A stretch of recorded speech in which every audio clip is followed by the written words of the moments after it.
Hey guys, sometimes you just get these bursts of creativity and you get these bursts of thoughts and emotions that are just running through your head. That was me like 5 minutes ago. I was waiting so long and I was scared. And that's one of the things that just led me to more things to think about, because I shouldn't be afraid to put my thoughts out there, but it's so easy to get caught up in details, like the fact that this lighting is crappy, that my room's a mess, that I'm just going to stutter and say stupid things, and that you'll somehow judge me, or maybe you won't watch this video because the thumbnail will look crappy, because the lighting will be awful.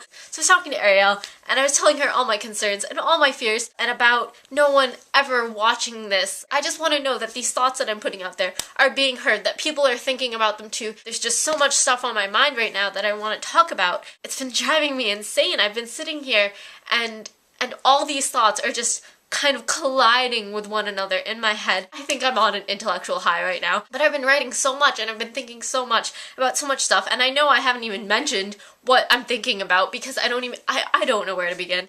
I was taking a nap, my friend texted me, and she's like, "Oh hey, by the way, did you hear Osama bin Laden is dead?" And then she goes, "Yeah, it's all over Facebook." So I go on and I see all these statuses and I see all these people who are just so euphoric, so happy, so joyous, and I feel like a fucked up little girl because I can't be happy. Don't freak out. Just please hear what I have to say. This happiness was just, I hate to say it, but it was sickening. I'm not saying I'm sad. I'm not saying I don't think it should have happened. I think the world is better off now. I think he was a horrible person, and I think if anyone in the world deserved it, it was him. But I don't want to reduce myself to the level where I am euphoric about murder. I can be relieved, but I can't go around screaming for joy. It's not giving death the respect it deserves. It's not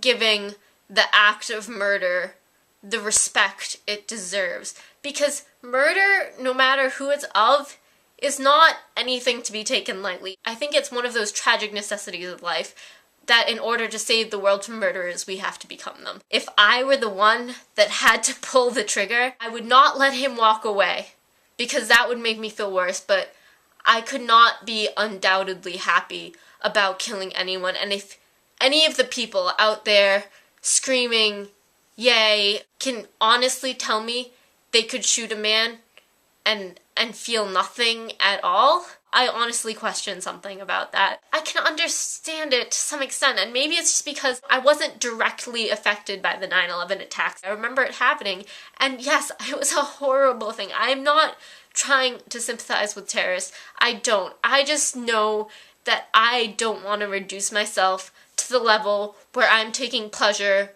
out of murder. Maybe that's messed up, but I think what's messed up is when we get to the point we forget what we're fighting for. And I understand that safety requires us to do things that we normally wouldn't. It's something I can accept, but it's not something I can be happy about. And I'm sorry if that offends anyone. Literally, I spent hours talking about this with my friend. She didn't understand it until I actually asked her the question, would she feel nothing pulling the trigger? And I think that's the problem. I think we distance ourselves a lot from the ideas of murder and war. It's easy to think about it as just this abstract concept, but someone is killing someone else. And that's what it boils down to. It doesn't make it okay just because you weren't the one who did it. Interestingly enough, I have a few friends from New York City. One of the girls literally saw outside her school window the towers get struck. My other friend also lives in New York. She wasn't as close to the action, but that must have been terrifying for them. And yet they said that at their schools today, people were solemn. It wasn't this euphoria, and it was just really interesting to me that the people who were more closer to the action felt that way. So I was talking about this with one of my Facebook friends. It kind of evolved into a discussion on politics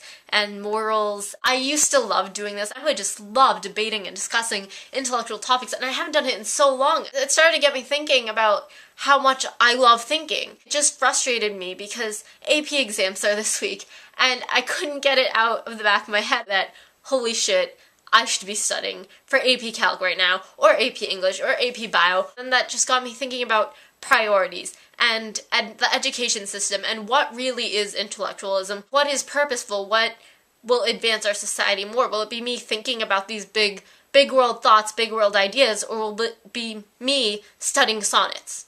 Will it be me studying Taylor series? It bothers me that I feel guilty about wanting to think intellectually, because I know right now that this is more important. I feel more alive right now than I have in ages. Anyways, so then I was just thinking about priorities and how there's all this stuff that I've wanted to do. I just haven't because of school or because of track or because of math team or because of drama in my life or because of pure laziness. And I just remember all these things and all these ideas that I have and how I just kind of let them go and fizzle out. I would love to do a video response to Kaylee's video. Maybe I'll set this as a video response to Kaylee's video because she just asked for people to say something. And you know what? I'm saying something. I'm saying a lot of things. That brings me back to another video that I actually wrote out a script for. I was so passionate about it in the moment. And now I feel like it's too late, but I still want to get it out there. I was thinking about prom. I think there is something to be said about tradition, but what I take issue with is the amount of money that is spent. Some girls spend literally hundreds and hundreds on prom dresses that they will wear once. I jokingly said, well, half jokingly, to one of my friends, hey, wouldn't it be amazing if everyone just spent all the money that they planned to put towards prom and donated it to Japan? And they were like, oh yeah, that would be amazing, but that's never gonna happen. And that's true. But so I had this idea, this sort of compromise, this middle ground, that I thought was like this revolutionary idea. I'm sure it wasn't. Some people say, I don't want to spend more than 200. Some people say, I don't want to spend more than 300. Some people say, I don't want to spend more than 600. Whatever the limit is. So you take that limit, and you search for something that is under that limit. Even if it's just a few dollars under your limit, and then you took that difference, and you donated that to charity. And everyone did that. Can you imagine? That would still be a shit ton of money. A shit ton of money that could be doing a whole lot of good.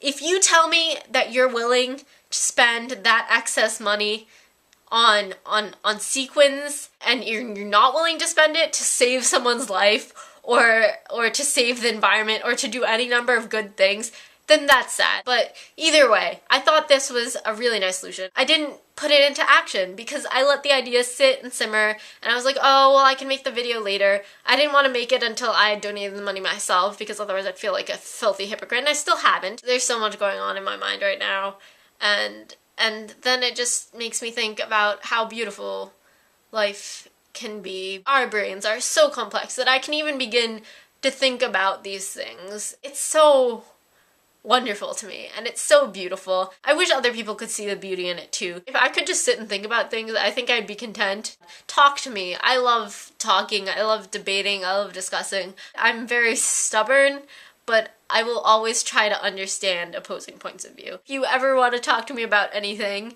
you can message me or comment on stuff. And I will never say no to a distraction because I'm a huge procrastinator. Thanks for listening. I love you if you sat and listened through all of this. Hopefully this starts up some sort of discussion or something, and I love you. Bye.